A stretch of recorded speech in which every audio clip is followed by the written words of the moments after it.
জাদ মাহমুদ এই আলোচনায় যোগ দিয়েছেন, আমি জাদের কাছে যাবো। জাদ, একটা জিনিস আমি খানিকক্ষণ আগেও আলোচনা করছিলাম যে পুরো বিজেপির যে প্রচার কর্মসূচি যদি দেখা যায়, যেটা ভেরি আনলাইক 2019, যেখানে 2019-এর আগে কিন্তু মূলত এই দলের নিয়ন্ত্রণ এবং সিদ্ধান্ত নেওয়ার ক্ষমতা একেবারে বাঙালি নেতাদের হাতে ছিল, দিলীপ ঘোষের হাতে ছিল, সুব্রত চট্টোপাধ্যায়ের হাতে ছিল। সেখান থেকে এই নির্বাচন পুরোটা পরিচালিত হলো দিল্লি থেকে কেন্দ্রীয় নেতৃত্বের নির্দেশে, এবং অনেকে, আমি কাল সকালে বারবার উদাহরণ দিচ্ছিলাম যে যোগী আদিত্যনাথ, তিনি নিঃসন্দেহে বিজেপির পোস্টার বয়, বিরাট নেতা, উত্তরপ্রদেশের মুখ্যমন্ত্রী, কিন্তু বাংলার মাটিতে দাঁড়িয়ে তিনি বলছেন যে এই বাংলায় আমরা অ্যান্টি রোমিও স্কোয়াড তৈরি করব। আমি বলছি, কোথাও কি একেবারে বাঙালি অবাঙালির যে বিভাজনটা তৃণমূল করতে চেয়েছিল সেটা সম্পূর্ণ বিশ্বাসযোগ্য হয়েছে একটা বড় অংশের ভোটারের কাছে, যে এই দলটা আমাদের দল নয়, যারা এখনো পান্না প্রমুখ, আমি খানিকক্ষণ আগে বলছিলাম শক্তি প্রমুখ, কার্যকর্তা, প্রভারী, এই পরিভাষা ব্যবহার করে, এবং কোথাও বাংলার নেতৃত্ব যারা 19-এর সাফল্য এনে দিল সেই বাঙালি নেতারা অবহেলিত হলেন? জাদ, একটা কথা তো এটা ঠিকই যে মানে বিজেপি জবে থেকে 2019-এর নির্বাচনে ভালো ফলাফল করেছে, সঙ্গে সঙ্গে পশ্চিমবাংলা তাদের কাছে একটা লক্ষ্য হয়েছে এবং কেন্দ্রীয় নেতৃত্ব অনেক বেশি মনোনিবেশ করেছে। কিন্তু সমস্যা আছে, যেমন ধরুন কৈলাস বিজয়বর্গীর টেলিগ্রাফে খবর বেরোলো যে উনি কোথাও একটা বলছেন যে আমি বুঝলাম ওরা চিড়ে খাচ্ছিল, সেই দেখে বুঝলাম উনি বাংলাদেশি। তো পয়েন্টটা হচ্ছে এই যে বিজেপির পলিটিক্সের একটা ফান্ডামেন্টাল প্রবলেম হচ্ছে, ওরা ভাবে যে এক জাতি, এক ভাষা, এক দেশ। ভারতবর্ষের মধ্যে কিন্তু অ্যাকচুয়ালি হচ্ছে বহুত্ববাদ, এবং সেই বহুত্ববাদে প্রত্যেকটা জায়গার নিজস্ব স্বকীয়তা আছে। আপনি ভাবুন না যোগী আদিত্যনাথের ওই বক্তব্যটা যে আমরা এলে এখানে আমরা রোমিও, ওই অ্যান্টি রোমিও স্কোয়াড বানাবো। এখন পশ্চিমবাংলার মহিলারা, যেখানে হচ্ছে আমাদের এখানে সিরিয়াল হচ্ছে কাদম্বিনী, যিনি হচ্ছেন ডাক্তার হয়েছেন সেই আর্লি 19th সেঞ্চুরিতে, সেখানে এসে এইরকম একটা কথা উনি বলছেন যে আমরা এরকম বানাবো, মহিলাদেরকে হচ্ছে রক্ষা করার জন্য পুরুষদের বাহিনী। এইটা যে পশ্চিমবাংলার সংস্কৃতির সঙ্গে, পশ্চিমবাংলার শিক্ষার সঙ্গে, চেতনার সঙ্গে যায় না। আমি একবার প্রণয়দার ছোট্ট রিয়াকশন নিয়ে নেবো। না দেখুন সুমনদা, বারবার আপনি কিছু শব্দ নিয়ে কথা বলছেন, কার্যকর্তা, এটা তো আমি যতটুকু জানি এটা বাংলা কথা।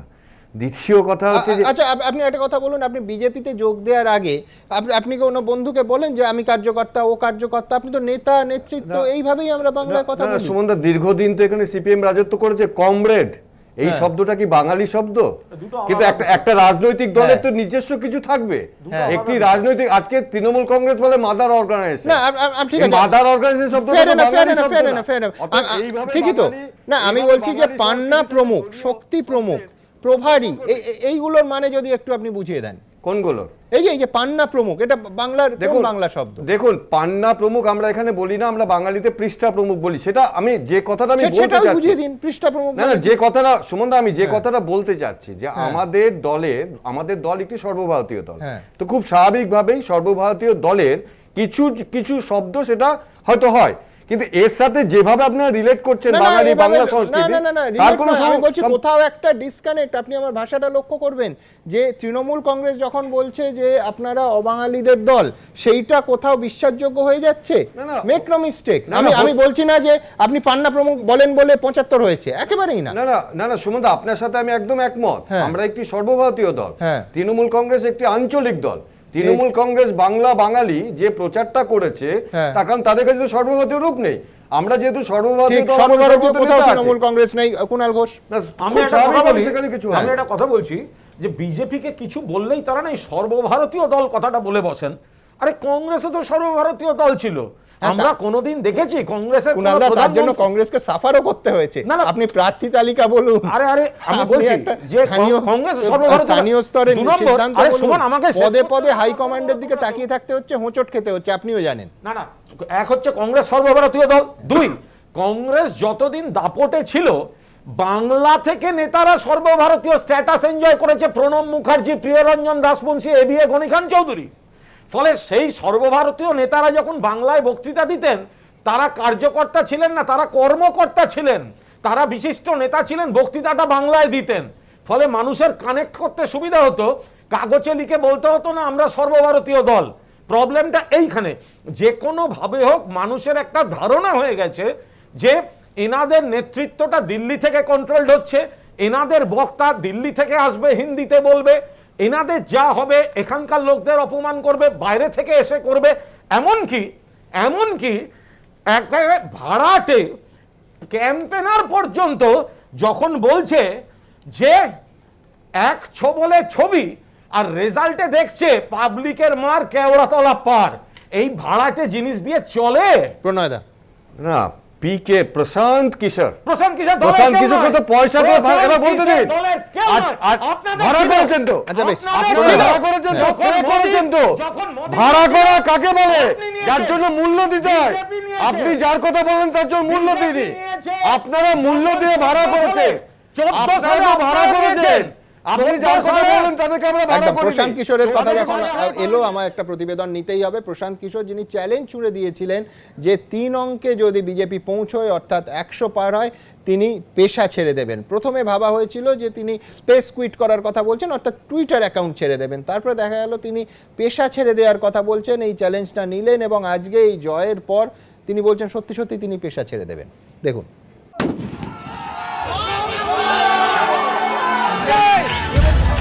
2020 21শে ডিসেম্বর তার টুইট বলছে, বাস্তবে বাংলায় বিজেপিকে 100 টপকাতেই অনেক কষ্ট করতে হবে। আর 2রা মে রাজ্য বিধানসভা ভোটে স্কোর বোর্ডে তৃণমূল 215, বিজেপি 75, অর্থাৎ বাংলার ক্ষমতা দখলে হুঙ্কার দেওয়া বিজেপি 100তেও পৌঁছতে পারেনি। অর্থাৎ হুবহু মিলে গিয়েছে 4 মাস আগে করা ভবিষ্যৎবাণী। আর ভোট বাক্সের নিখুঁত হিসেব যিনি মিলিয়ে দিয়েছেন তিনি আর কেউ নন, তৃণমূলের ভোট স্ট্র্যাটেজিস্ট প্রশান্ত কিশোর। আর রবিবার ভোটের ফল পরিষ্কার হয়ে যাবার পরই 4 মাস আগে টুইটটিকে একেবারে উপরে তুলে এনেছেন পিকে। এই সেই টুইট। ডিসেম্বরে করা এই টুইটে প্রশান্ত কিশোর লিখেছিলেন, যতই হাওয়া গরম করা হোক, বাস্তবে 2 সংখ্যা পেরোতেও বেগ পেতে হবে বিজেপিকে। তিনি আরো লেখেন, আমার টুইট মনে রাখবেন, বিজেপি এর চেয়ে ভালো ফল করলে এই জায়গা ছেড়ে দেবো আমি। পাল্টা বিজেপি কটাক্ষ করে বলেছিল, ভোটের পর তাহলে পিকেকে অন্য পেশা খুঁজতে হবে। তৃণমূলের অন্দর থেকেও তার দিকে নানা সমালোচনা ধেয়ে এসেছিল, কিন্তু তাতে গুরুত্ব না দিয়ে নিজের কাজ করে গেছেন এই হাই প্রোফাইল ভোট কুশলী, যার শুরুটা হয়েছিল দিদিকে বলো দিয়ে। এরপর বাংলার গর্ব মমতা, বাংলার যুবশক্তির মতো একাধিক প্রকল্পের মাধ্যমে জনসংযোগে জোর। সূত্রের খবর, ভোটের মুখে দুয়ারে সরকার থেকে স্বাস্থ্যসাথী প্রকল্প আনার নেপথ্যেও ছিল পিকের সূক্ষ্ম চিন্তা ভাবনা। আর বাংলা নিজের মেয়েকেই চায় স্লোগান তো রীতিমতো হিট। অবশেষে নিজের কথা রেখে বিজেপিকে 2 অঙ্কে আটকে দিয়ে আরো একবার বাজিমাত করলেন প্রশান্ত কিশোর। আর একদা যে নরেন্দ্র মোদী দিল্লিতে ক্ষমতায় আসীন হবার নেপথ্যে তার মাথাও গুরুত্বপূর্ণ ভূমিকা নিয়েছিল, সেই মোদী অমিত শাহকে রুখে দিয়ে দুর্দান্ত রেজাল্টের পরই আরো এক চমক দিলেন পিকে। কার্যত সেঞ্চুরি হাঁকিয়ে অবসর নেবার ঢঙে জানালেন, ভোট কুশলীর কাজ তিনি আর করবেন না। তিনি আইপ্যাক ছাড়ছেন, তার সহকর্মীরা বিষয়টা দেখে নেবেন। তিনি জীবনে এবার অন্য কিছু করতে চান। তাহলে সেটা কি? সেটাই বড় প্রশ্ন হয়ে দাঁড়ালো।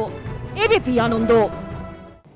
অনেকে বলছেন প্রশান্ত কিশোর যদি এই মাস্টার স্ট্রোকের একটা অংশ হন, আরেকটা অংশ নিঃসন্দেহে মমতা বন্দ্যোপাধ্যায়ের কারিশমা এবং তার একের পর এক জনমুখী প্রকল্প, এবং যার ভেতরে দুয়ারে সরকার, যার একটা অংশ হিসেবে 12টা প্রকল্পের একটা অংশ হিসেবে স্বাস্থ্যসাথী। দেখুন, খেলা হবে। একদিকে সিপিএম কংগ্রেস বিজেপি থাকবে, আর একদিকে তৃণমূল কংগ্রেস থাকবে, আর আমি থাকবো গোলরক্ষক। আমি দেখতে চাই কটা গোল তারা গোলে মারতে পারেন। একটাও মারতে পারবেন না, বার পোস্টের ওপর দিয়ে পেরিয়ে চলে যাবে। বিজেপি তথা মোদী, অমিত শাহ, নাড্ডাদের আক্রমণ ভেদ করতে পারল না মমতা বন্দ্যোপাধ্যায়ের রক্ষণ। ফের 200 আসন পেয়ে বাংলার ক্ষমতা দখল করল তৃণমূল, আর বাংলাকে টার্গেট করে ভোটে নামা বিজেপিকে থামাতে হলো 100 নিচেই। বঙ্গের বিধানসভা ভোটের ফল বেরোনোর পর অনেকেই বলছেন এই যেন পারফেক্ট ম্যাচ রিডিং। কিন্তু প্রশ্ন হচ্ছে, এই জয়ের নেপথ্যে ঠিক কি স্ট্র্যাটেজি নিয়েছিল তৃণমূল? কোন কোন বিষয়গুলি তৃণমূলের পক্ষে গেল? বিশেষজ্ঞরা বলছেন, দুয়ারে সরকার থেকে দুয়ারে রেশন, বাংলার মেয়ে হিসেবে নিজের ভাবমূর্তি তুলে ধরা থেকে মহিলাদের জন্য স্বাস্থ্যসাথী মাসিক হাত খরচ দেবার প্রকল্প, এই সব একাধিক ফ্যাক্টরি কাজ করে গিয়েছে। বিশেষজ্ঞদের মতে তৃণমূলের সবচেয়ে বড় মাস্টার স্ট্রোক হলো বাংলার প্রত্যেক পরিবারের জন্য বার্ষিক 5 লক্ষ টাকার স্বাস্থ্য বীমা স্বাস্থ্যসাথী প্রকল্প। রাজ্য সরকারের তথ্য বলছে, এই প্রকল্প শুরু হবার প্রথম 70 দিনে স্বাস্থ্যসাথী পরিষেবা পেয়েছেন 85 লক্ষের বেশি মানুষ। গত বছরের 1 ডিসেম্বর থেকে শুরু হওয়া দুয়ারে সরকার কর্মসূচি নেয় তৃণমূল। খাদ্যসাথী, জাতিগত শংসাপত্র, শিক্ষাশ্রী, কন্যাশ্রী, রূপশ্রী, 100 দিনের কাজের মতো মোট 12টি প্রকল্পের সুবিধাকে একেবারে মানুষের কাছে পৌঁছে দেওয়ার এই কর্মসূচি তৃণমূলের এদিনের দুর্দান্ত ফলের নেপথ্যে অন্যতম কারণ বলে মনে করা হচ্ছে। সরকারের দাবি, কর্মসূচি শুরুর প্রথম 70 দিনে পরিষেবা পেয়েছেন রাজ্যের প্রায় 2.5 কোটি মানুষ। বিজেপি স্বাস্থ্যসাথী প্রকল্পকে যত ভাওতা বলেছে, মমতা বন্দ্যোপাধ্যায় তত বেশি একে হাতিয়ার করেছেন। সরকারি হাসপাতালে তো পরিষেবা পানি, ছোট ছোট নার্সিংহোম আছে, তাদেরকেও বলছি স্বাস্থ্যসেবার মধ্যে যুক্ত হতে। তার কারণ যাতে সাধারণ মানুষ তার বাড়ির পাশে নার্সিংহোমগুলোতে গিয়ে চিকিৎসা পায়। নন্দীগ্রামে মনোনয়ন জমার দিন পায়ে চোট লাগে মমতা বন্দ্যোপাধ্যায়।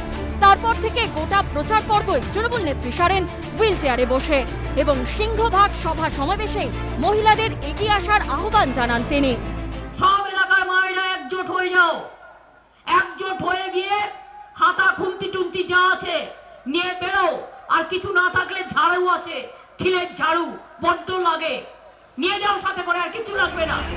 বিশেষজ্ঞরা বলছেন, তৃণমূলের এই ল্যান্ডস্লাইড ভিক্টরির নেপথ্যে আরও একটি অন্যতম কারণ হচ্ছে নিজেকে প্রধান বিজেপি বিরোধী হিসেবে তুলে ধরা। একদিকে সিএ, এনআরসি, পেট্রোপণ্য সহ নিত্য প্রয়োজনীয় জিনিসের দাম বৃদ্ধি নিয়ে বিজেপি বিরোধী আন্দোলন করে তোলা এবং অন্যদিকে সিপিএম, কংগ্রেস বিজেপিকে এক পংক্তিতে ফেলে আক্রমণ করে বিজেপি বিরোধী ভোট নিজের দিকে টানা। আর এসব ফ্যাক্টরির কাজ করে যাওয়াই নবান্নে ফের একবার মমতা বন্দ্যোপাধ্যায়ের প্রবেশের পথ প্রশস্ত করে দিয়েছে। এবিপি আনন্দ। আমি এই পর্ব শুরু করব, তন্ময় ভট্টাচার্য এই অনুষ্ঠানে যোগ দিয়েছেন। তন্ময়দার কাছ থেকে। তন্ময়দা, বাম শূন্য, কংগ্রেস শূন্য, আইএসএফ সংযুক্ত মোর্চার তরফে একমাত্র আসনটি পেয়েছে ভাঙড় থেকে। আমি বুঝলাম, কিন্তু আমি বলছি পাশাপাশি এটা যদি চূড়ান্ত ব্যর্থতা হয়, চূড়ান্ত সাফল্য পেলেন আপনারা কেরলে।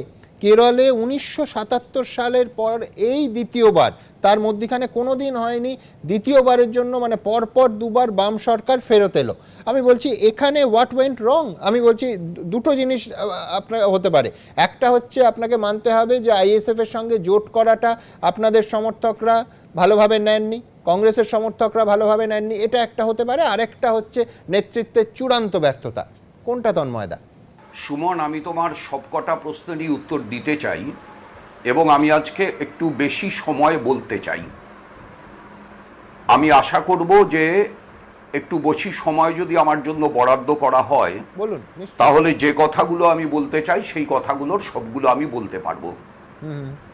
1 নম্বর হচ্ছে, আমি তৃণমূলকে শুভেচ্ছা জানাচ্ছি আমাদের রাজ্যে মোদির রথকে আটকে দেওয়ার জন্য। চন্দ্রিমা ভট্টাচার্য, যার কাছে আমি পরাজিত হয়েছি, তাকেও আমার শুভেচ্ছা জানাচ্ছি। 2 হচ্ছে, 1946 সালের পরে এই প্রথম বাম শূন্য বিধানসভা গঠিত হচ্ছে, কংগ্রেস শূন্য বিধানসভা গঠিত হচ্ছে এবং সব হিসেব এখনো স্পষ্ট না হলেও সম্ভবত শেষ লোকসভা নির্বাচনের থেকেও 2% কম ভোট বামপন্থীদের ভাগ্যে জুটছে। যারা ওপর থেকে নির্দেশ দেন তাদের দায়িত্বভারও নেওয়া উচিত এই বিপর্যয়ের।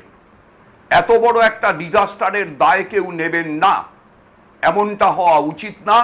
এই ডিজাস্টারের দায় নেওয়া প্রয়োজন।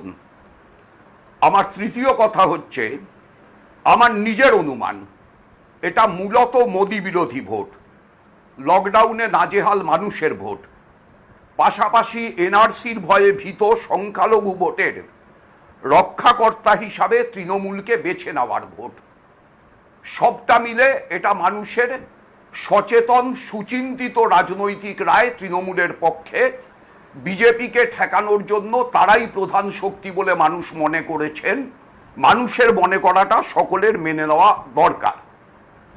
আমার চতুর্থ কথা হচ্ছে, মিডিয়াতে একতরফাভাবে বিজেপির সাম্প্রদায়িকতার প্রোপাগান্ডা হয়েছে আর তৃণমূলের দানের রাজনীতি তারও প্রোপাগান্ডা হয়েছে। আমি মনে করি এটা এই পর্যায়ে সফল হয়েছে। দুটোর লাভই তৃণমূলের পক্ষে গেছে এবং সেটাই যাওয়াটা স্বাভাবিক ছিল। 5, একদল বামপন্থী আমাদের পার্টির নেতা মনে করেন, ফেসবুকে পোস্ট করেন, কর্মসূচিতে সংসদীয় গণতন্ত্রকে স্বীকৃতি দেওয়ার পরেও তারা অহংকার করে বক্তৃতা করেন যে আমরা ভোটের রাজনীতি করি না, আমরা রাস্তায় থাকি। তাদের মনস্কামনা পূর্ণ হয়েছে, তারা রাস্তায় থাকুন। যারা ভোটের রাজনীতি করে তারা ভোট পেয়েছে, ঠিকই আছে, মানুষ তাদেরই বেছে নিয়েছে। রাস্তায় থাকা তো আপনার গর্ব, আমি আমার নেতাদের বলছি। আপনি যাতে সেখানে নিশ্চিন্তে থাকেন সেই জন্য মানুষ আপনার হাতে একটা ফুটো বাটি ধরিয়ে দিয়েছে। এবার আপনি ভাবুন, আবার বলছি আমার নেতাদের বলছি, যে বাটিটা হাতে নিয়ে ঘুরবেন না ভোটের রাজনীতি করবেন। আমার পরের কথা, যে আমি জানি এই এবিপি আনন্দের লাইভ অনুষ্ঠানে আমার মুখে এই কথাগুলো শুনতে শুনতে আমার পার্টির অনেক কোট আনকোট শৃঙ্খলাবদ্ধ নেতা এবং সৈনিকরা বলছেন পার্টি কর্মী হিসাবে এসব ভিতরে আলোচনা করতে হয়, প্রকাশ্যে না। আমি বলতে চাই, যেখানে গোটা সিস্টেমটাই উলঙ্গ হয়ে গেছে সেখানে কিসের ভিতর আর কিসের বাইরে? তাই যা বলার আজকে এই মুহূর্তে দাঁড়িয়ে মানুষের কাছে স্পষ্ট করে বলা উচিত, এবং আমি মানুষের কাছে তাই আমার সমস্ত কথাগুলোকেই স্পষ্ট করে বলতে চাইছি। আমার পরের কথা হচ্ছে,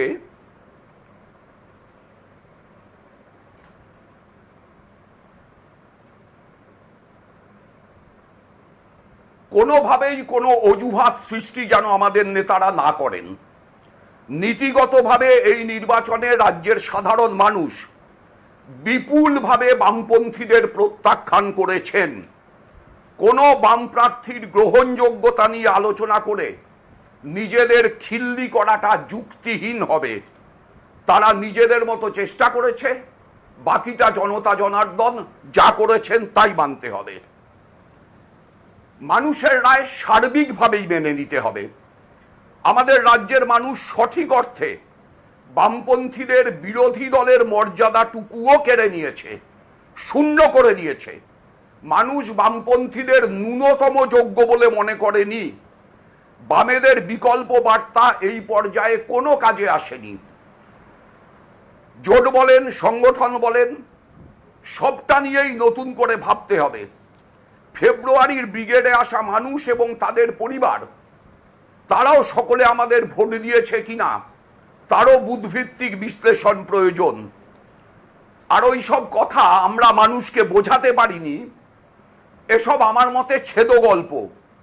আসলে আমি বিশ্বাস করছি এখন যে আমাদের মধ্যে, পার্টির নেতা কর্মীদের মধ্যে, বিশেষ করে নেতাদের মধ্যে মানুষকে বুঝতে পারার শক্তি আদৌ অবশিষ্ট আছে কিনা, এটা নিয়েই প্রথম ভাবনাটা শুরু হওয়া দরকার। আমার ব্যক্তিগত হিসাবে এটা নেই। তাই আদিকালের ভাবনা ছেড়ে আরো অনেক বেশি সংস্কার দলে আসা প্রয়োজন। বেশ বেশ ধন্যবাদ। এবার আমায় থামাতে হলো, তার কারণ আপনি একের পর এক অত্যন্ত গুরুত্বপূর্ণ কথা বলে যাচ্ছেন। আপনি বলছেন যে যারা ওপর থেকে নির্দেশ দেয় বিপর্যয়ের দায় তাদের নিতে হবে, অর্থাৎ সরাসরি নেতৃত্বকে চ্যালেঞ্জ করছেন। একেবারে স্পষ্ট করে বলছেন যে কোনো অজুহাত সৃষ্টি করা যাবে না। সিস্টেমটা, এই শব্দ আমি নই, আপনি ব্যবহার করলেন, সিস্টেমটা উলঙ্গ হয়ে গেছে। রাস্তায় নিশ্চিন্তে লোকে পাঠিয়ে দিয়েছে ফুটো বাটি হাতে ধরিয়ে।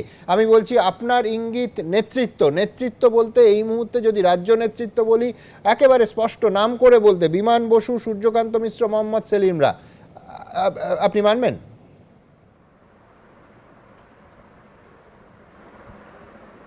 আমি পর্যায়ক্রমে আসব। আমি আরো অনেক কথা বলতে চাই, তুমি সময় দিলে বলবো, পর্যায়ক্রমে আসবো। হ্যাঁ, একটু দ্রুততর, অনেক অতিথি অপেক্ষা করছেন। হ্যাঁ প্লিজ। না না, সেটা ঠিকই, আমি ওই জন্য বলেছি যে আমায় একটু বেশি সময় দিতে হবে। বলুন। সোশ্যাল ইঞ্জিনিয়ারিং এ দুটো গুরুত্বপূর্ণ কথা আছে। একটা হচ্ছে ফিজিবিলিটি স্টাডি, আর আরেকটা হচ্ছে রিকোয়ারমেন্ট অ্যানালিসিস। এই দুটোর উপর দাঁড়িয়ে তুমি একটা এত বড় চ্যানেল চালাও, এই দুটোর উপর দাঁড়িয়ে তুমি তোমার ডিজাইনটা প্রস্তুত করো।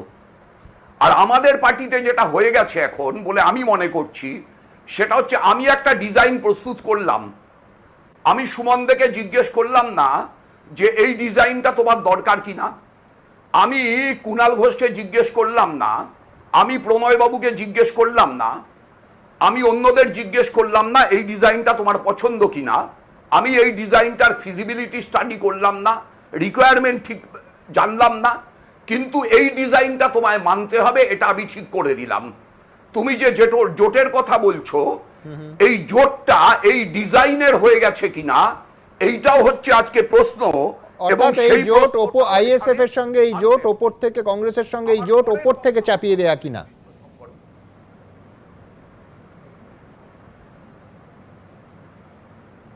দেখো, চাপিয়ে দেওয়া না চাপিয়ে দেওয়ার প্রশ্ন নয়। কংগ্রেসের সঙ্গে জোট আমাদের গতবারও ছিল, যথেষ্ট পজিটিভ রেজাল্ট হয়েছিল বলে আমি মনে করি। ৭৭টা আসন পেয়েছিলেন জোট করে। কিন্তু আইএসএফ এর সাথে জোট করবার জন্য পলিট ব্যুরোর যে একজন দুজন নেতা অত্যন্ত অধিক মাত্রায় আগ্রহী ছিলেন এবং ব্রিগেড প্যারেড গ্রাউন্ডের সমাবেশে অধীর চৌধুরীকে থামিয়ে আব্বাস সিদ্দিকীকে দিয়ে থামতে বলানো, এই যে প্রয়াসটাও নেওয়া হয়েছিল, এটা জনগণকে এবং জাতীয় কংগ্রেসের মতো একটা দলকে অসম্মান করা হয়েছে বলেই আমি মনে করি। এবং সেই অসম্মানটা জনগণও ভালোভাবে মেনে নেবেন না, জাতীয় কংগ্রেস তো ভালোভাবে মেনে নেবে না, এটাই স্বাভাবিক ছিল। আমার পরের কথা বলবো কি? হ্যাঁ বলুন। আমার পরের কথা হচ্ছে যে আমরা নিজেরা কি করি, আমরা আন্দোলন করি। তোমার চ্যানেলে বসে বলি যে শ্রমিকের 700 টাকা ন্যূনতম দৈনিক মজুরি দিতে হবে। সুপ্রিম কোর্টের রায়ের কথা আমরা বক্তৃতায় বলি 21,000 টাকা আয় না থাকলে একটা সংসার চলে না। আর আমাদের পার্টির যারা সর্বক্ষণের কর্মী, যারা তাদের গোটা জীবনটা পার্টির জন্য দিয়েছেন, আমরা তাদেরকে 4-5 হাজার টাকা দিই। হ্যাঁ, এটা ঠিক যে এটা বেতন না, এটা ভাতা। কিন্তু একজন হোল টাইমার তো অন্য কোনো পেশার সাথে যুক্ত হয় না। তাহলে আমি যদি মনে করি 21,000 টাকা ছাড়া একটা সংসার চলবে না, তাহলে আমার পার্টির একটা হোল টাইমারের সংসার 21,000 টাকার কমে 4-5 হাজার টাকায়, 6 হাজার টাকায় কি করে চলবে? এটা আমার নেতৃত্ব ভাবেন না কেন? হোল টাইমার বলে তার পরিবার থাকবে না বা তার খিদে অন্যের তুলনায় কম লাগবে, এমন হতে পারে না। ভাতা হোক বা যা খুশি হোক, হোল টাইমার রাখতে হলে তাকে ন্যূনতম সাম্মানিক দিন, যাতে তার প্রয়োজন মেটে। না হলো আমি এতক্ষণ আপনি যা বলেছেন তার বিশ্লেষণে তো আসতে হবে। একটা স্পেসিফিক আপনাকে প্রশ্ন করতে চাই, সেটা হচ্ছে যে এই দলে আপনি খানিকক্ষণ আগে বললেন শৃঙ্খলা পরায়ণ দল, এই বলার পর আপনি কি দল ছাড়ার কথা ভাবছেন, নাকি অপেক্ষা করছেন যে দল ব্যবস্থা নেবে, প্রকাশ্যে গণমাধ্যমে এই একেবারে নিজের স্পষ্ট অভিমত এবং নেতৃত্বকে কার্যত চ্যালেঞ্জ এবং সমালোচনা করার পর তন্ময় ভট্টাচার্যের পরবর্তী পদক্ষেপ কি? আমি মার্ক্সবাদী, আমি আজীবন মার্ক্সবাদী থাকবো। আমি শুরুতেই বলেছি ডিজাস্টার, এই ডিজাস্টারের দায় নেতৃত্বকে নিতে হবে। দায় আমি নেব না, দায় দলার নিচু তলার কর্মীরা নেবে না। নির্দেশ ওপর তলার কর্মীরা দেন, পরিকল্পনা ওপর তলার কর্মীরা করেন। আমরা যদি সেই নির্দেশ মোতাবেক না চলে থাকি, তারা আমাদের শাস্তি দিন। যদি আমি না চলে থাকি, আমাকেও শাস্তি দিন।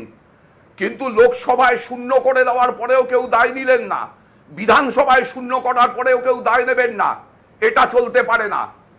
এখন সবাই স্টালিন কপচাবেন, পরাজয়ে হতাশ হয়ে ভেঙে পড়ো না, জয়ে আত্মহারা হয়ে না, সেই প্রকৃত কমিউনিস্ট। এটা স্টালিনের যুগ না।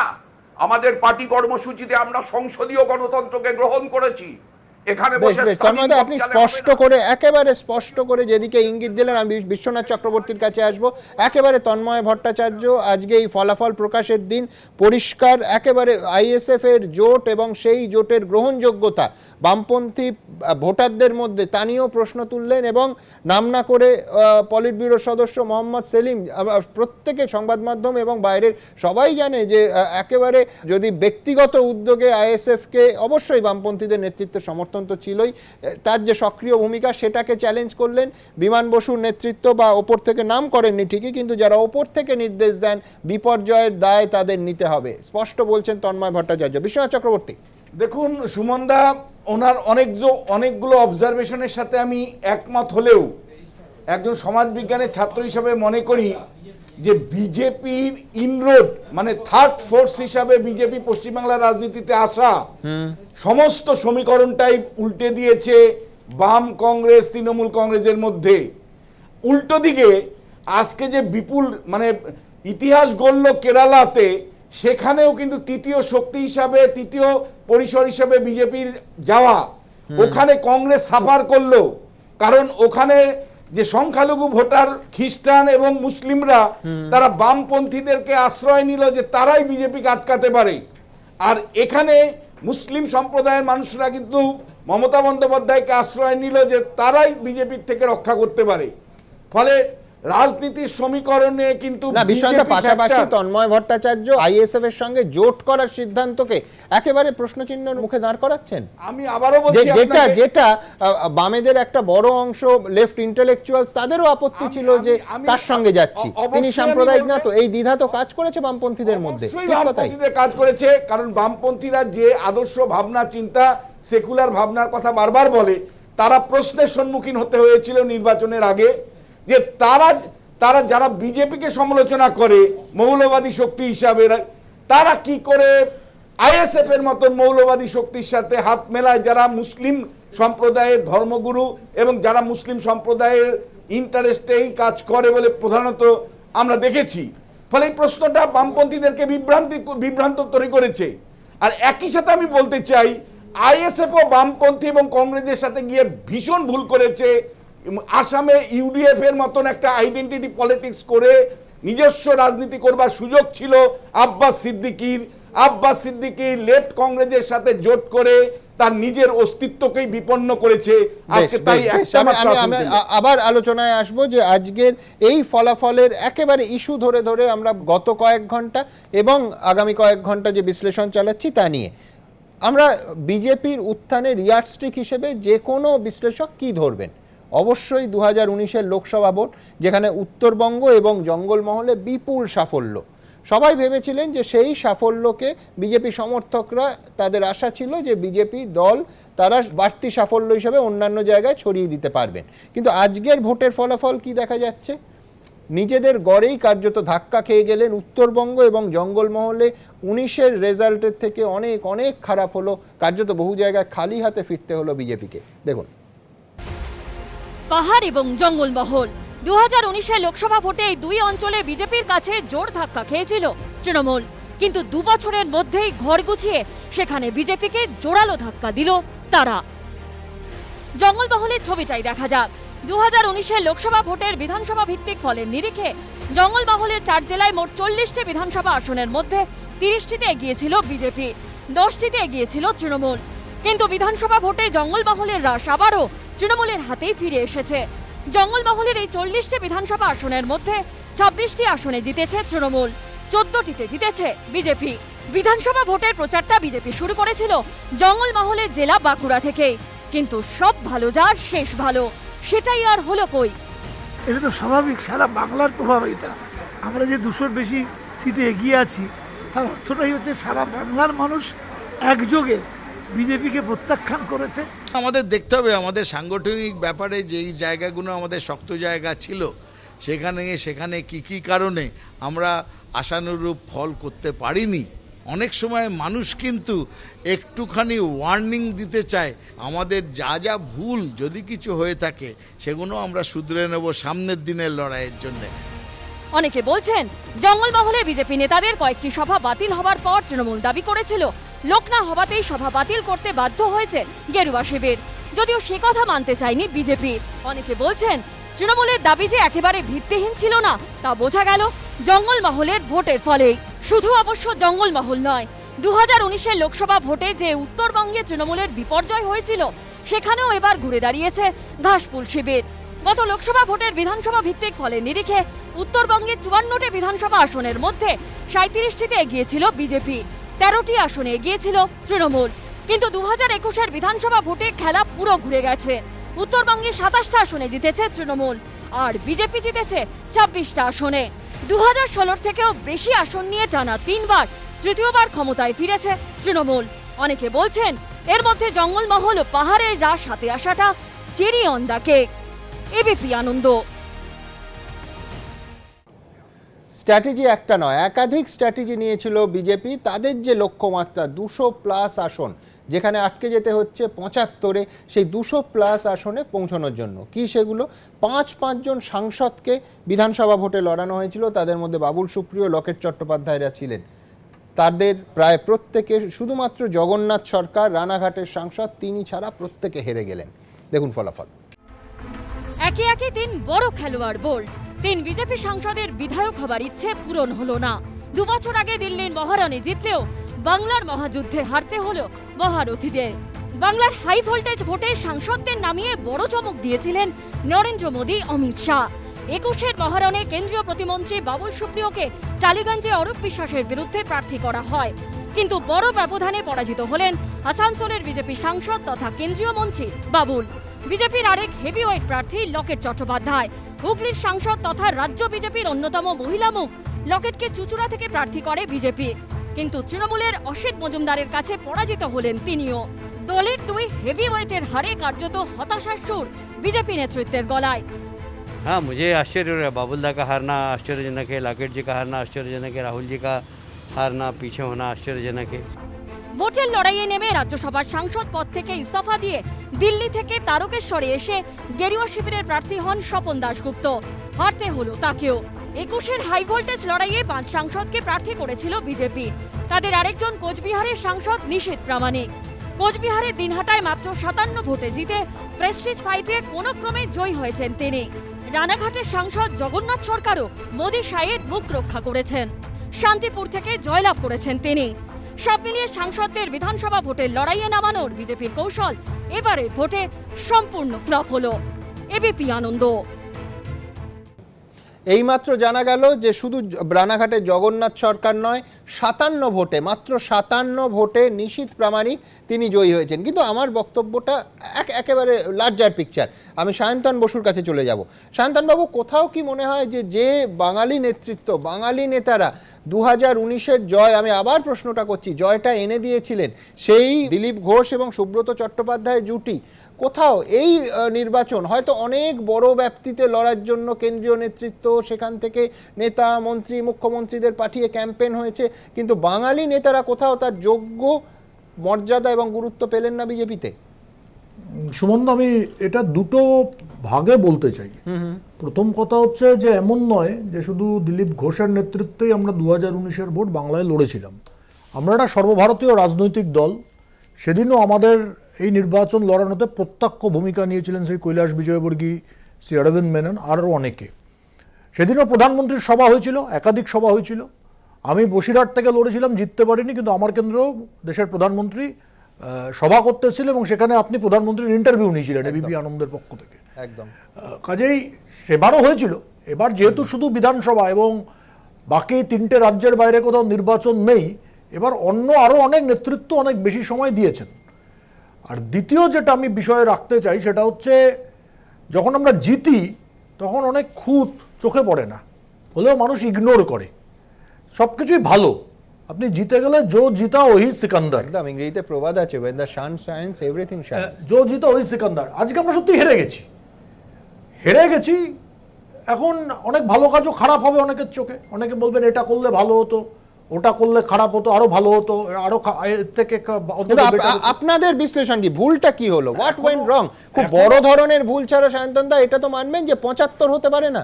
না, এটা আপনি যেটা বলছেন কিছু তো সমস্যা হয়েছেই। দেখুন, আমরা বিশ্বাস করি যে মানুষ আমাদের কথা মানেননি, নেননি। ক্লিয়ার, গণতন্ত্রের জনগণ আলটিমেট ডিসিশন মেকার। আমরা তো বলিনি এই নির্বাচনে রিগিং হয়েছে, আমাদেরকে জোর করে হারিয়ে দেওয়া হয়েছে, আমরা একবার বলিনি। মানুষ আমাদেরকে ভোট দেননি, আমাদের সমর্থন করেননি, আমাদের কথা বিশ্বাসযোগ্য মনে করেননি। রাজ্যের মুখ্যমন্ত্রীর কথা বা তৃণমূল দলের কথা বেশি বিশ্বাসযোগ্য মনে করেছেন, সেটা মানুষ মনে করেছেন। এখন তাকে আমরা বোঝাতে পারিনি। এমন হতে পারে যে কোনো গ্রামে গিয়ে হিন্দিতে বক্তৃতা করেছেন কেউ, সেখানে মানুষ বোঝেননি। কোথাও মনে হতে পারে যে ওখানে রামবাবুকে প্রার্থী না করে শ্যামবাবুকে প্রার্থী করলে তিনি জিততেন। কিন্তু এগুলো সবই আপেক্ষিক। এখন সবে 3 ঘন্টা হয়েছে, নির্বাচনের চূড়ান্ত ফলাফল এখনো আসেনি। এখনো আপনারা যেটা দেখাচ্ছেন, আমার মনে হয় বেশ কিছু এখনো একদম বেশ কিছু এগিয়ে থাকার এবং বড় মার্জিনের নিরিখে এটা শেষ ফলাফল অফিসিয়ালি নির্বাচন কমিশনের ঘোষিত না। আমি শুরুতেই বলে দিয়েছিলাম। আপনি আসার আগে আমি একটা প্রতিবেদন নিয়েছিলাম যে যারা অন্য দল থেকে এসছেন তাদের কিন্তু বাই অ্যান্ড লার্জ ডিজাস্টার তাদের ফলাফল। তার কারণ বেশিরভাগই জিততে পারেননি। আমি একেবারে পরিসংখ্যান দিয়ে দেখিয়েছিলাম। আপনি কি কোথাও মানবেন যে এই চোখ বন্ধ করে নেয়া, সেটা বিশ্বজিৎ কুণ্ডু হতে পারে, আরো আমি নামের দিকে যাচ্ছি না, যে নেতা মন্ত্রীদের চোখ বন্ধ করে দরজা খুলে দিলাম, সবাই বিজেপিতে এলো, এটাও ব্যাকফায়ার করতে পারে? আজকের দিকের দিনে অ্যানালিসিস করে কোনটা হয়েছে না হয়েছে বলা যাবে না, কিন্তু হতেই পারে। আমি অস্বীকার কোনোটা করছি না।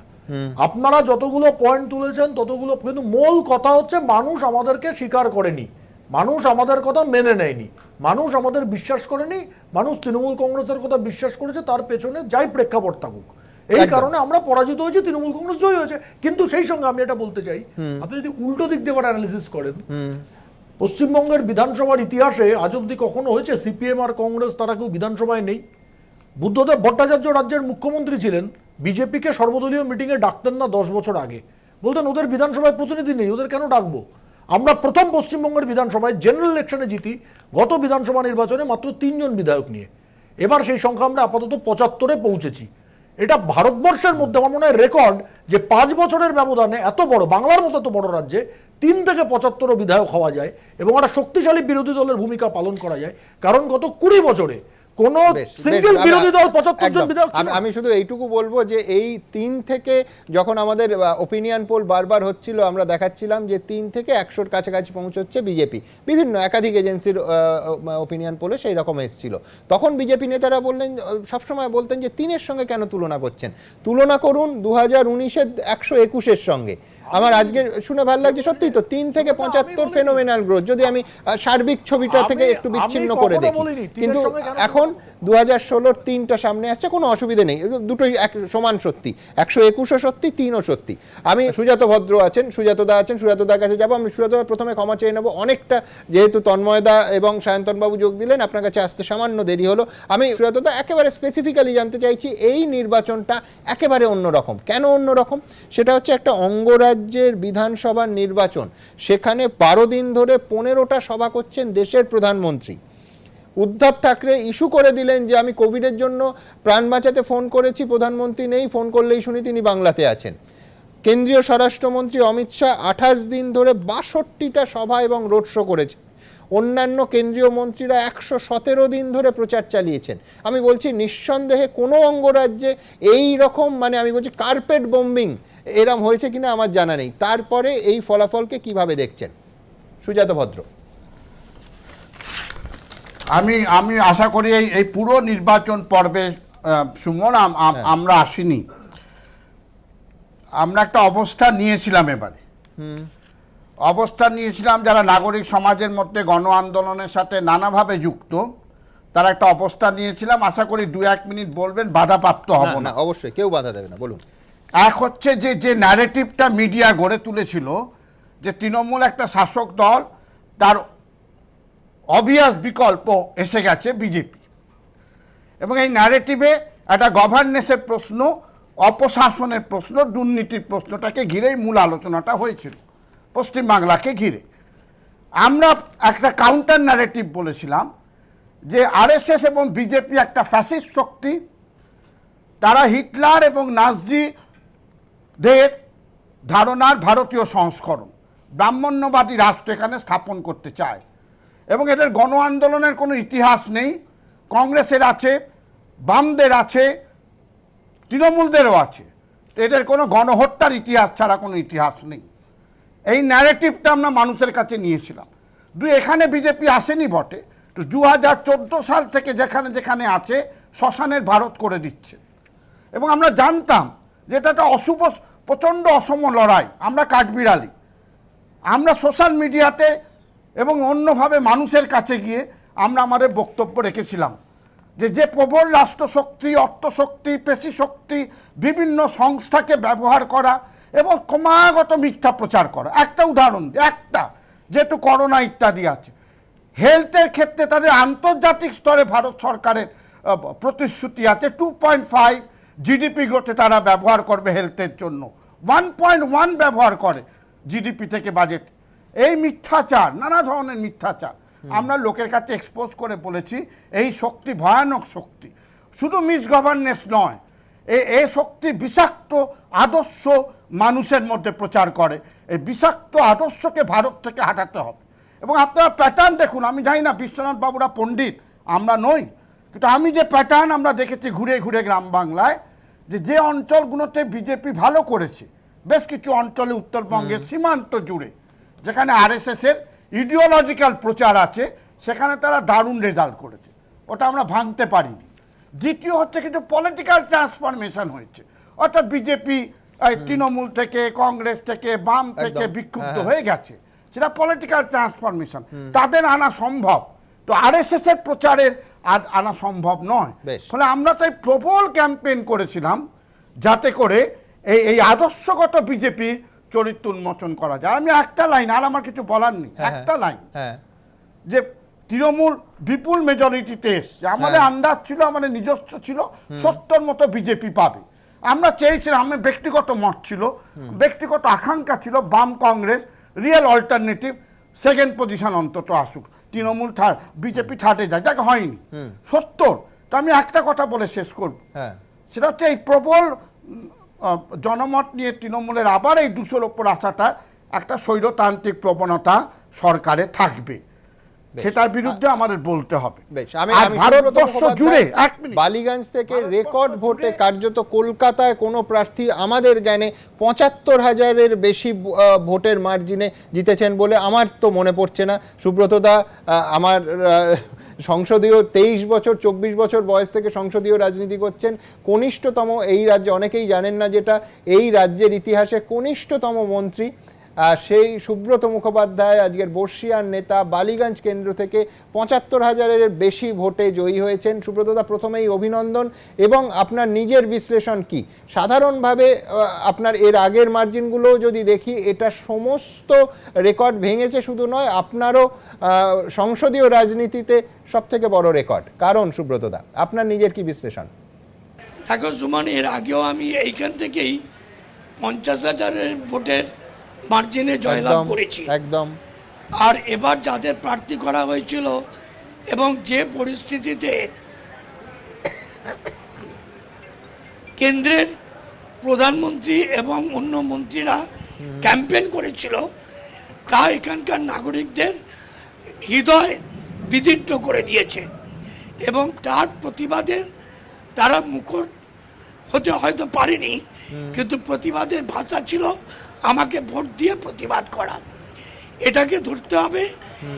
কলকাতার এই অঞ্চলের মানুষরা জনে জনে কেন্দ্রীয় সরকারের সঙ্গে যুক্ত যে সমস্ত মানুষরা বিভিন্নভাবে জাত পাত, গরিব বড়লোক, এই সমস্ত ধর্মীয় ব্যাপার নিয়ে প্রচার করবার চেষ্টা করেছে, তাতে সেই সর্বনাশা রাজনীতির বিরুদ্ধে আমার এলাকার মানুষরা বুঝতে পেরেছে এবং আমাকে পাঠিয়েছে এই রাজনীতির বিরুদ্ধে লড়াই করতে, যার জন্য মানুষ একত্রিত হয়ে এত ব্যাপক ভোট দিয়েছে। সুব্রতদা, এইখানেই আমার একটা পারসেপশনের প্রশ্ন আছে। আপনার কেন্দ্রের টোপোগ্রাফিটা যদি দেখি, পলিটিক্যাল টোপোগ্রাফিটা, সেখানে নিঃসন্দেহে সংখ্যালঘু ভোটের একটা অংশ আছে, কিন্তু একটা অবাঙালি ভোট, একেবারে উচ্চবিত্ত অবাঙালি ভোট, যেটা কনসেপচুয়ালি মনে করা হয় যে একটা বড় অংশ তার বিজেপিকে ভোট দেন, তো তারা বিজেপিকে ভোট না দিয়ে তৃণমূল কংগ্রেসের প্রার্থী, এই রকম একটা প্রায় মেরুকরণের লড়াইয়ে তৃণমূল প্রার্থী সুব্রত মুখোপাধ্যায়কে বাঁচলো কেন? আপনার নিজের কি মনে হয়?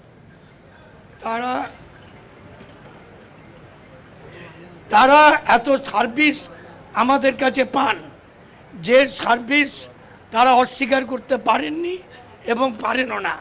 কারণ আমরা যখন এই এলাকায় আমরা যে পার্টি করি, পার্টি তারা সারা বছর সার্ভিস দিই এবং সুখে দুঃখে তাদের পাশে থাকি, এবং তারাও খানিকটা আমাদের উপর নির্ভর করে।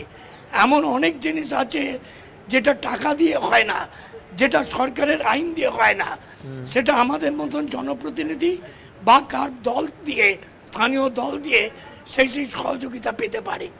আর সেই সহযোগিতা পায় বলেই অনেক হিন্দিভাষী মানুষেরা যারা আমাদের ভালোবাসেন এবং ভোট দেন, দিয়েও হচ্ছেন। এবার সুব্রতদা, এই মুহূর্তে আপনি কথা বলছি, শুধু আমাদের রাজ্যে কোভিডে মৃতের সংখ্যা 100 ছাড়িয়েছে, গতকালই 103, আজকের ডেটা এই মুহূর্তে আমার হাতে নেই, কিন্তু একটা আগের ফেজের ফার্স্ট ওয়েভের তুলনায় প্রায় 3 গুণ বেড়েছে।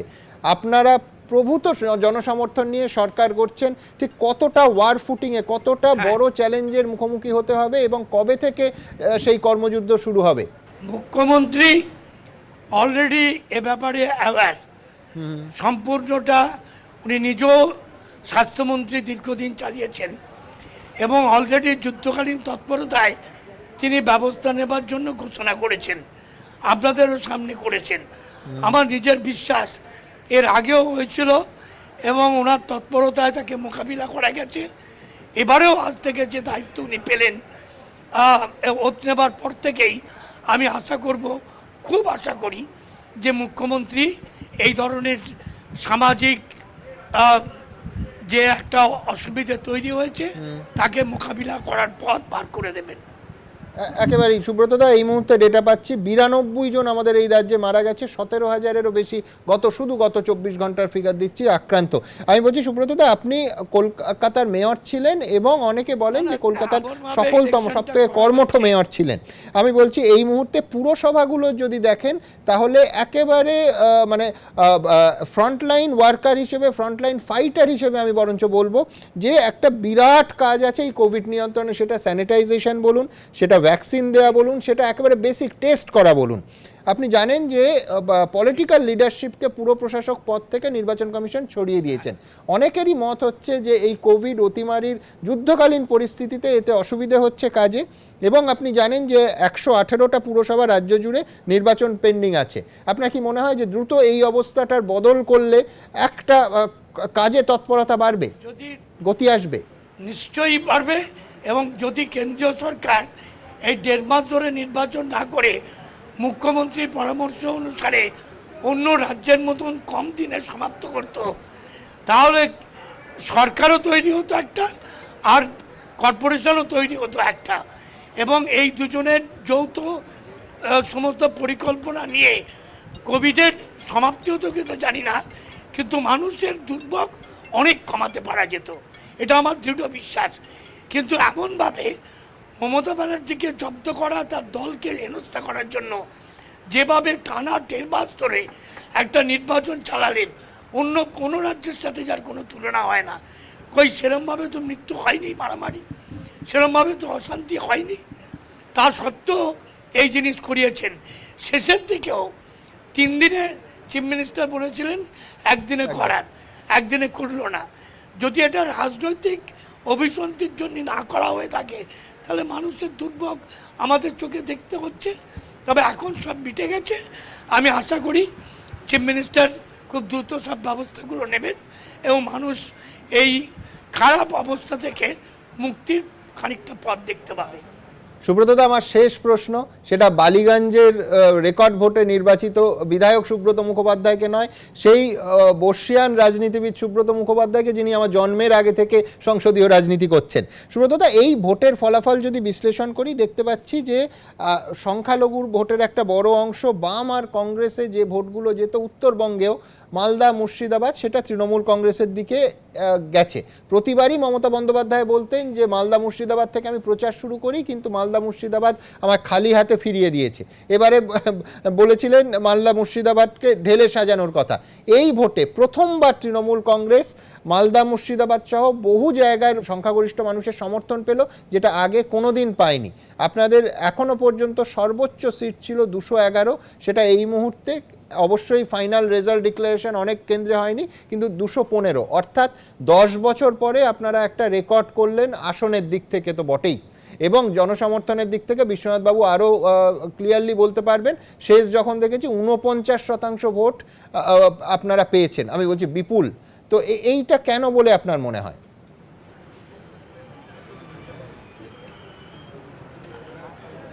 দেখো সুমন, এর সব কৃতিত্বটা ভোটটা পাওয়ার এটা মোদিজিদের এবং তার দলের। ওনারা যদি প্রথম দিন থেকেই চিৎকার করেন যে অমুক একটা জাতিকে আমরা এলেই আক্রমণ করব, অথবা তাদের স্লোগানই হয় একটা ধর্মীয় কোনো ঠাকুর দেবতার দিয়ে একটা ধর্মীয় সন্ত্রাস তৈরি করা হয়, তাহলে অনেক মানুষ নিশ্চয়ই তারা বিকল্প হিসেবে আমাদের কোথায় ভেবেছেন যারা জাতপাত করি না। আমরা তো সেই ভারতবর্ষ দেখতে চাই যে ভারতবর্ষ সনাতন সব ধর্মকে নিয়ে চলবে।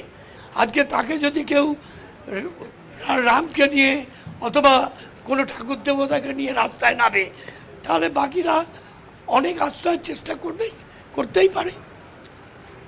ধন্যবাদ, অনেক ধন্যবাদ সুব্রতদা। আরও একবার আপনাকে অভিনন্দন এই বিপুল জনসমর্থন বিধায়ক হিসেবে এবং দল হিসেবে আপনার দল পেয়েছে সেই জন্য।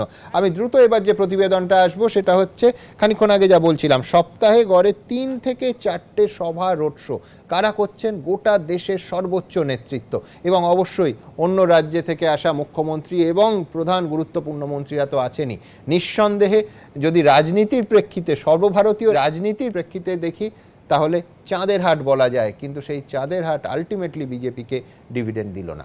দেখুন दीदी टीएमसी आप चुनाव हार चुकी है। বাংলাকে গুজরাট করতে দেব না, যতক্ষণ বেঁচে আছি মনে রাখবে।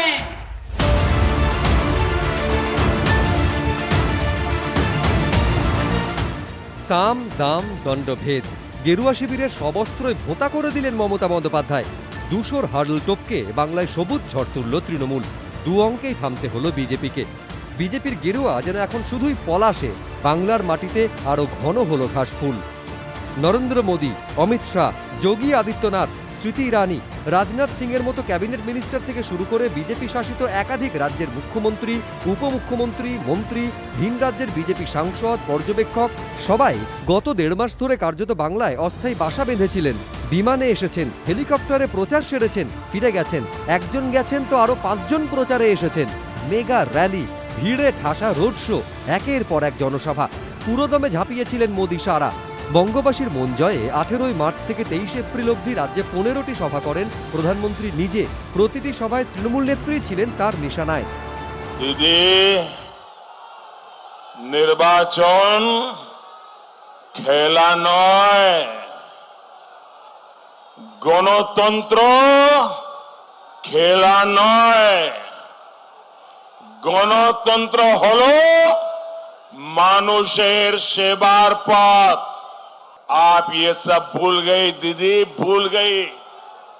इसलिए बंगाल के लोगों के साथ आपने विश्वासघात किया। কিন্তু ভোটের মার্কশিট বলছে ভোটারদের আস্থা অর্জন করতে পারেননি মোদী। উত্তরবঙ্গে মুখ বাঁচলেও দক্ষিণবঙ্গে হুগলি, দক্ষিণ 24 পরগনা, হাওড়া যেখানে যেখানে মোদী প্রচার করেছিলেন সেই সমস্ত জেলার অধিকাংশ আসনেই হেরেছে বিজেপি। মোদীর ডেপুটি কেন্দ্রীয় স্বরাষ্ট্রমন্ত্রী অমিত শাহ কার্যত আদা জল খেয়ে নেমেছিলেন বঙ্গ ভোটের কুরুক্ষেত্রে। গত মার্চ থেকে রাজ্যে 60টিরও বেশি সভা, রোড শো, কর্মী বৈঠক করেন অমিত শাহ। আত্মপ্রত্যয়ের সুর শোনা গিয়েছিল তাঁর গলাতেও। जब विधानसभा के चुनाव का परिणाम आए, परिणाम देख लेना, इस बार 200 सीटों से ज्यादा सीटों के साथ भारतीय जनता पार्टी की सरकार बनने जा रही है। 2 मई को दीदी जा रही है और उत्तर बंगाल के अच्छे दिन आ रहे हैं। কিন্তু রাজনৈতিক মহলে বিজেপি যে প্রত্যাশা তৈরি করেছিল তার ধারে পাশে পৌঁছতে পারল না অমিত শাহর দল। হারলেন বিজেপির একাধিক হেভিওয়েট প্রার্থী। লোকসভা ভোটে জঙ্গলমহলে গেরুয়া ঝড় উঠলেও বিধানসভায় মুখ থুবড়ে পড়ল বিজেপির বিজয় রথ। প্রধানমন্ত্রী এসে হয়তো উত্তর দমদমে মিটিং করছেন, প্রধানমন্ত্রী হয়তো বড়জোড়ায় মিটিং করছেন বাঁকুড়ার, আর ওদিক থেকে চীন থেকে শুরু করে পাকিস্তান যারা পারছে আমাদের মেরে যাচ্ছে। এই রকম অদ্ভুত প্রধানমন্ত্রী আমরা দেখিনি, এইরকম নৌটঙ্কি আমরা আগে কখনো দেখিনি। যে নরেন্দ্র মোদী আকাশে উড়ে ইলেকশন করতে এসেছিলেন আর মমতা বন্দ্যোপাধ্যায় হুইল চেয়ারে করে ঘুরে ঘুরে মিটিং করেছেন, দুটোর মধ্যে পার্থক্য আছে। বছর 2 আগে দলীয় বৈঠকে অমিত শাহ বলেছিলেন এখনো বিজেপি স্বর্ণযুগ আসেনি, বাংলা, কেরল, ওড়িশায় জিততে হবে। গেরুয়া শিবিরের ওড়িশা জয়ের স্বপ্ন আগেই মহানদীতে ভেসে গেছিল, আর বাংলা ও কেরলে ভরাডুবি হলো তাদের। পরাজয়ের পর টুইট করে মমতা বন্দ্যোপাধ্যায়কে অভিনন্দন জানানোর পাশাপাশি নরেন্দ্র মোদী বলেছেন বিজেপিকে আশীর্বাদ করার জন্য আমি বাংলার ভাই ও বোনেদের ধন্যবাদ জানাই। আমাদের আগে বাংলায় রাজনৈতিক উপস্থিতি নামমাত্র ছিল, সেই তুলনায় এখন তা অত্যন্ত তাৎপর্যপূর্ণ হারে বেড়েছে। বিজেপি মানুষের সেবা করে যাবে। একই সুরে অমিত শাহ টুইট করে বলেছেন আমি বাংলার জনতা রায়কে সম্মান করি। বিজেপিকে যে সমর্থন তারা করেছেন তার জন্য আমি কৃতজ্ঞ। বিজেপি বঙ্গবাসীর অধিকার ও উন্নতির স্বার্থে এক শক্তিশালী বিরোধী দল হিসাবে আওয়াজ তুলবে। যদিও উল্টো পথে হেঁটেছেন কেন্দ্রীয় মন্ত্রী তথা টালিগঞ্জের পরাজিত বিজেপি প্রার্থী বাবুল সুপ্রিয়। ফেসবুকে তিনি লিখেছেন, আমি মমতা বন্দ্যোপাধ্যায়কে তার জয়ের জন্য অভিনন্দন জানাবো না, আমি এও বলবো না আমি জনাদেশকে সম্মান করি, কারণ আমার দৃঢ় বিশ্বাস বাংলার মানুষ বিজেপিকে সুযোগ দেওয়ার পরিবর্তে একটি দুর্নীতিগ্রস্ত, অক্ষম, অসৎ সরকার ও একজন নিষ্ঠুর মহিলাকে ফের নির্বাচিত করে ঐতিহাসিক ভুল করল। এবিপি আনন্দ। শুধু রাজনীতিবিদরা নন, আপনারা জানেন যে এতদিনে বাংলার একটা অন্যতম ট্র্যাডিশন হয়েছে যে বিভিন্ন ক্ষেত্রে কৃতি মানুষেরা তারা টিকিট পান, রাজনৈতিক দলগুলো টিকিট দেয় এবং তারা নির্বাচনে লড়াই করেন। তৃণমূল কংগ্রেস এই ট্র্যাডিশনকে একটা উচ্চ জায়গায়, সংখ্যার বিচারে যথেষ্ট বড় জায়গায় নিয়ে গেছিল। বিজেপি এসে প্রায় তাদের সঙ্গে টেক্কা দিয়ে তারকা প্রার্থীদের টিকিট দেওয়ার যে ট্র্যাডিশন ছিল তৃণমূলের, সেই অঙ্কের বিচারে তাদের কখনো কখনো ছাপিয়েও গেছে।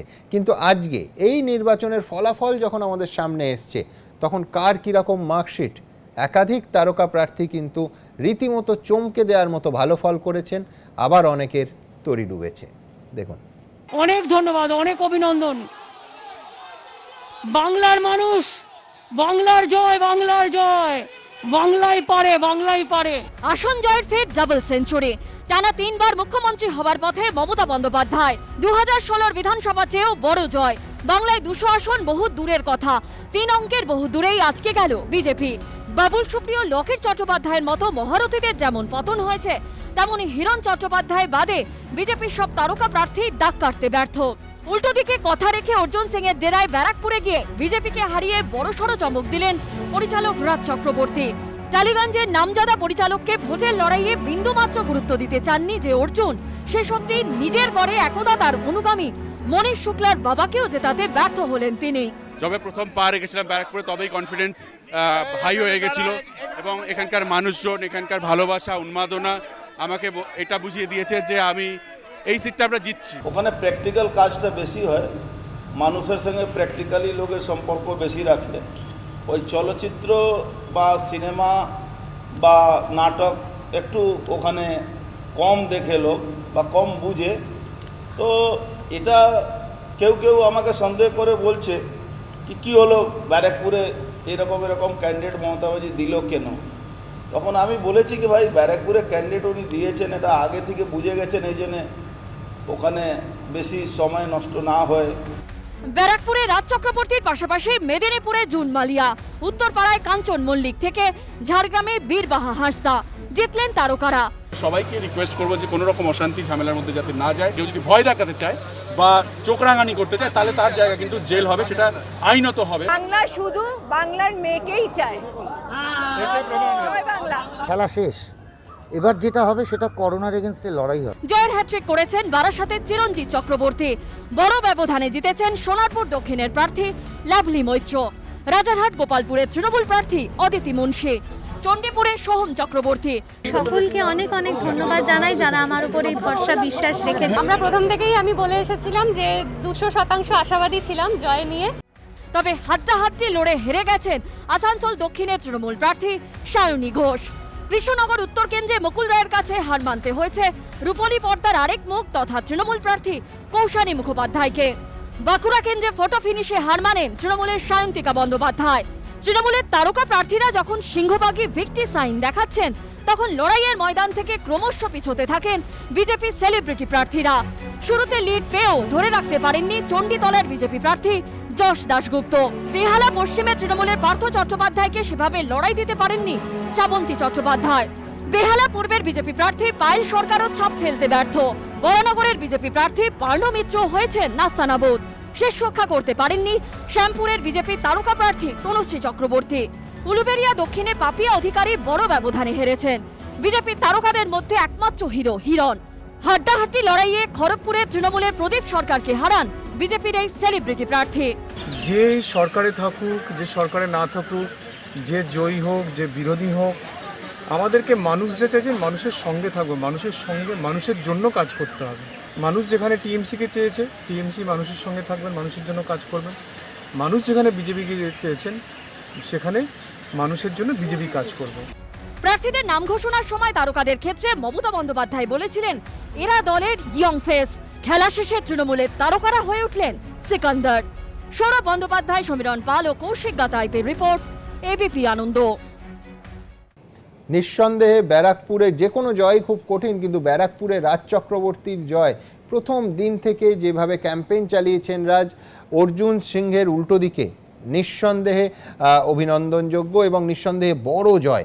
আমি বিশ্বনাথ চক্রবর্তীর কাছে যাব, কিন্তু বিশ্বনাথ আপনার কাছে সম্পূর্ণ অন্য প্রশ্নে একটা যাব। বারবার আমাদের সকালের আলোচনায় যা ঘুরে ফিরে আসছিল সেটা হচ্ছে কোথাও কি আজকের এই যে ভোটের ফলাফল সেটা বাঙালি সমস্ত ধর্মীয় বিভাজন ইত্যাদি আইডেন্টিটি পলিটিক্স প্রথমবার শুরু হয়েছে, আপনি বারবার আজ থেকে 3 মাস আগে থেকে বলে যাচ্ছেন, কিন্তু আমি বলছি কোথাও বাঙালি কি শেষ পর্যন্ত বাঙালি হিসেবেই ভোটটা দিল?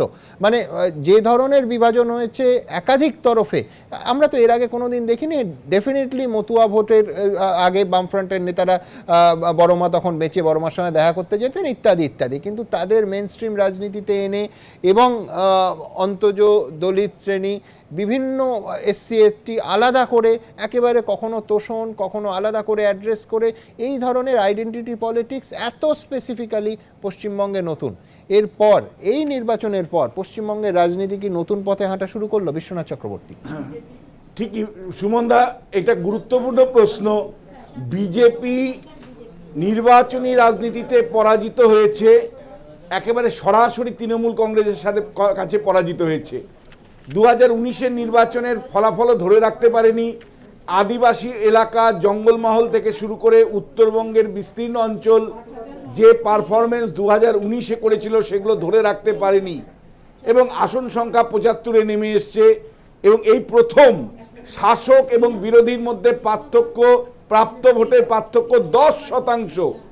52 সাল থেকে নির্বাচন হচ্ছে, কিন্তু প্রথম এবং দ্বিতীয় দলের পার্থক্য সরাসরি 10%। একটু ফিগারগুলো যদি বলে দেন, এই মুহূর্তে লেটেস্ট ফিগার আপনার কাছে আছে? হ্যাঁ, বলছি যে কোনো জায়গাতেই কিন্তু ধরে রাখতে পারেনি বিজেপি তার পূর্বের অবস্থা। একদম ধরুন, যে শুভেন্দু অধিকারী চ্যালেঞ্জ করেছিলেন যে 2 মেদিনীপুর এবং ঝাড়গ্রামে 35টি আসনে তারা দেখিয়ে দেবেন, বিজেপি ভালো রেজাল্ট করবে এক্সপেক্ট করেছিল, সেই মেদিনীপুর দুটোতে মানে মাত্র 9টি আসন পেয়েছে, ঝাড়গ্রামে 1টি আসনও পায়নি।